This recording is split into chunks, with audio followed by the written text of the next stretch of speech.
Hi, I'm Vani Murthy. I am a part of Solid Waste Management Roundtable, and today I am with Saahas Zero Waste team, and I'm launching their product. This is a travel kit made out of waste. Let's see what's in their bag.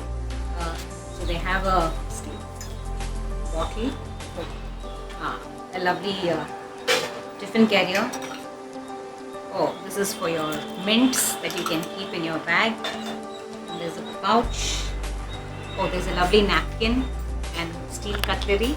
Oh, there's a mask. Nice mask. Cloth mask. We have a steel straw. We can say no to this horrible plastic straws, and of course cleaner. This bag is so amazing because it's made from post-consumer cloth waste. It's an old jeans.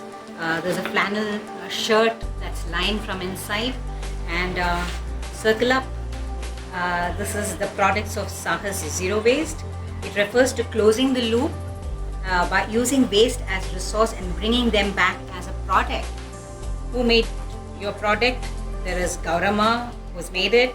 How much waste was diverted? 650 grams. And how many hours it took? 3 hours. So all the details here, and it is so nice that we repurpose so many things that would have otherwise ended up as waste. It's a nice bag that we can carry around and not feel the burden at all, because the best is to keep away from all these disposables, so that everything is reusable. Wash it, use it again and again and again. That's the only way we can sustain and on to a path where we are all zero waste towards zero waste.